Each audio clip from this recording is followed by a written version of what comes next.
Student, assalamu alaikum. Now we are going to solve the problem on the Gaussian theorem. Example 57. It is the example of the side book. So now solve the example. If vector E is equal to 6i plus 3j plus 4k, calculate the electric flux through a surface of area 20 units in yz plane. yz plane की बात कर रहा है कि उसमें हमको area 20 unit का है और वाई जेड प्लेन। सबसे पहले प्लेन को हम समझ लेते हैं कि प्लेन किस में लाई करेगा, कौन से यूनिट वेक्टर पे लाई करेगा। अब मान लीजिए ये एक्स है, ठीक है, ये जेड है और ये वाई है, ठीक है। वाई जो है perpendicular to the screen of your mobile या परपेंडिकुलर टू द पेज है, ठीक है। और x और z ये y तीनों के तीनों म्यूचुअली परपेंडिकुलर है। अगर हम वाई जेड प्लेन की बात करें तो वाई जेड प्लेन ये लाई करेगा, ठीक है। वाई जेड प्लेन जो हमको दिख रहा है वो ये लाई करेगा। वाई जेड प्लेन और एरिया कह रहा है, एरिया वेक्टर जो है वाई जेड प्लेन में, तो area vector Y Z plane में, तो इसका मतलब इसके इस डायरेक्शन में जाएगा। इसके क्या होता है, नॉर्मल डायरेक्शन में एरिया वेक्टर, जिसको हम डेल्टा एस वेक्टर दिखाते थे, ठीक है।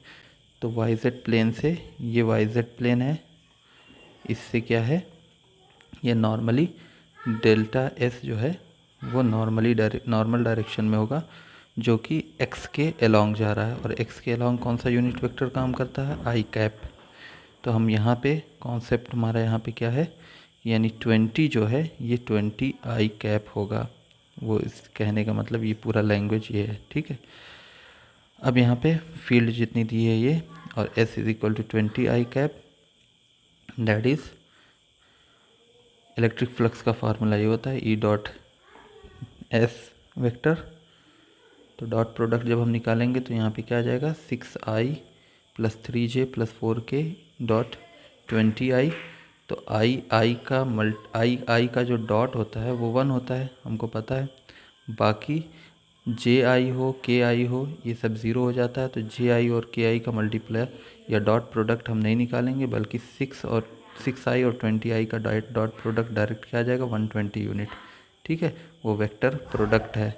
वेक्टर प्रोडक्ट आपको 11th क्लास में बताया जा चुका है, ठीक है।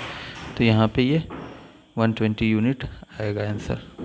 Now student, next example, a circular plate sheet of a radius 10 centimeter is placed in a uniform electric field of 5 into 10 to the power 5 Newton per coulomb, making an angle of 60 degree with the field. Calculate the electric flux through the sheet. कहने का मतलब ये है कि मान लीजिए आपकी uniform electric field इस तरह से है, जो हम ग्रीन कलर से दिखा रहे हैं। ये यूनिफॉर्म इलेक्ट्रिक फील्ड है जिसका मैग्नीट्यूड ये यहाँ पे दे रखा है, ठीक है। दूसरी चीज़ वो कह रहा है कि जो एक सर्कुलर प्लेन शीट रखी हुई है, सर्कुलर प्लेन शीट, मान लीजिए ऐसी ये सर्कुलर प्लेन शीट, ठीक है, सर्कुलर प्लेन शीट है ये रखी हुई है।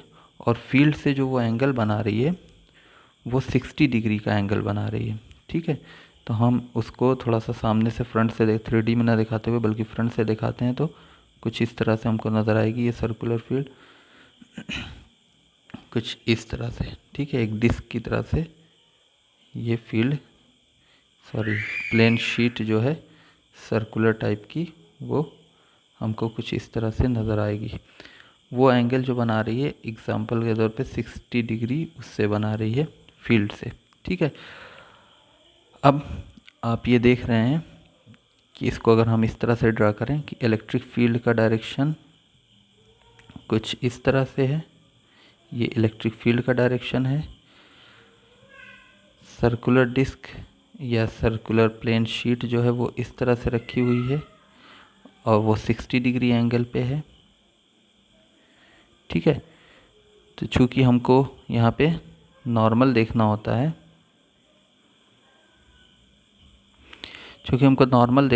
है, तो आप देख रहे हैं कि ये इलेक्ट्रिक फील्ड है, इससे ये 60 डिग्री पे एक सर्कुलर प्लेट रखी हुई है, ठीक है। तो इस सर्कुलर प्लेस से जो एरिया वेक्टर आएगा वो किस डायरेक्शन में आएगा, इससे हम नॉर्मल ड्रा करेंगे। तो नॉर्मल कहाँ को आएगा, ये आएगा नॉर्मल, ठीक है, ये एरिया वेक्टर देगा। तो एरिया वेक्टर और फील्ड के बीच में कितना एंगल हो जाएगा ये हमको निकालना पड़ेगा, ठीक है। तो आपको कैसे पता चलेगा, ये चीज़ इस तरह से पता चलेगी, ये एंगल कितना है यहाँ पे, ये 90 है, ठीक है, ये एंगल 60 और ये कितना होगा, ये 30 होगा, तभी तो ये बाहर वाला 90 होगा इस ट्राइंगल का। तो ये एंगल कितना हो जाएगा, 30 डिग्री, ठीक है, ये एंगल 30 डिग्री। अब वर्टिकली अपोजिट एंगल ये भी कितना हो जाएगा, 30 डिग्री, ठीक है।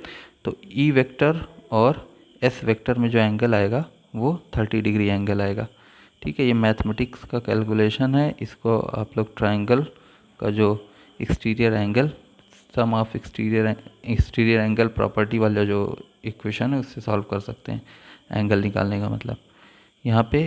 तो हम डायरेक्टली इस तरह से इसको लिख दें कि इलेक्ट्रिक फील्ड का डायरेक्शन ये, ठीक है, और एस का यानी जो सरफेस एरिया वेक्टर का डायरेक्शन ये, तो ये 30 डिग्री पे है। हमको क्या निकालना है, इलेक्ट्रिक फ्लक्स निकालना है। तो फ्लक्स क्या हो जाएगा, phi E is equal to, और हमको ई का डायरेक्शन जो होता है वो एस के डायरेक्शन में ही हमको रखना पड़ता है। तो ई का नीचे की तरफ कंपोनेंट या 30 डिग्री के अलॉन्ग कंपोनेंट जो बनेगा वो, जब नीचे हम कंपोनेंट ई का निकालेंगे इस डायरेक्शन में, तो ये आ जाएगा E cos 30 degree, E cos 30 degree. तो फाई ई क्या हो जाएगा, E dot S cos 30 degree, ठीक है। ये हमारा इक्वेशन बन करके आएगा E dot S cos 30 degree. यहाँ पे आप देख सकते हैं नीचे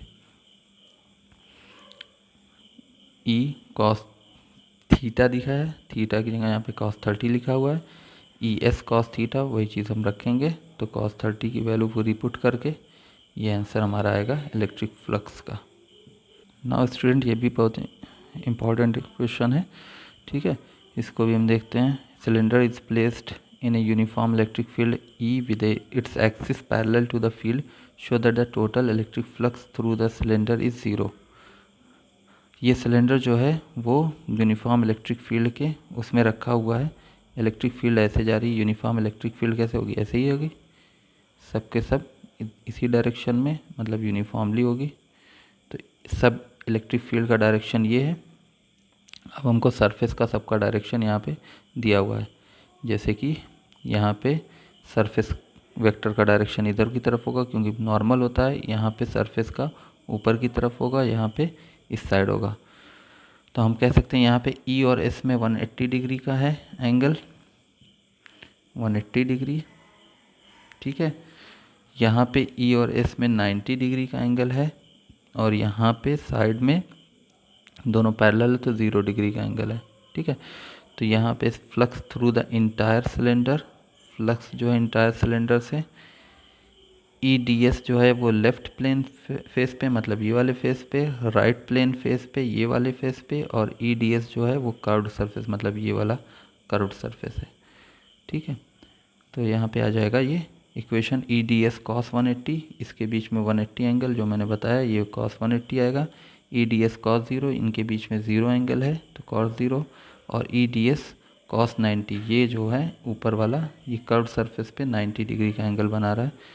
तो ई डी एस कॉस 180 -1 होता है कॉस 180, तो ये minus E integration of D S, and इसका कॉस 0 की वैल्यू 1, तो ई डी एस हो जाएगा, एंड कॉस 90 दैट इज़ 0, तो 0 ये हो गया, ठीक है। बाकी ये माइनस और ये प्लस, यहाँ पे 0 हो गया आंसर। तो ये प्रूव हो गया कि सिलेंडर से जो भी सरफेस से फ्लक्स निकलेगी वो सब के सब क्या होगी, 0 होगी। Now next question, calculate the number of electric lines of force originating from a charge of 1 coulomb.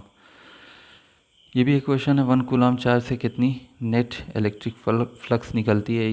तो जाहिर सी बात है इलेक्ट्रिक फ्लक्स का क्या आता है, नेट इलेक्ट्रिक फ्लक्स जो गॉस थ्योरम कहती है, phi is equal to Q upon epsilon naught. Epsilon naught की वैल्यू जो कांस्टेंट होती है उसकी वैल्यू यही है 8.85 इंटू 10⁻12, दैट इज़ इतने नंबर ऑफ इलेक्ट्रिक फ्लक्स आ जाएगी। Next question, a positive charge of 17.7 microcoulomb is placed at the center of hollow sphere of radius 0.5 meter. Calculate the flux density through the surface of the sphere. तो सबसे पहले flux density हमको निकालना है. Flux density होती है flux upon area.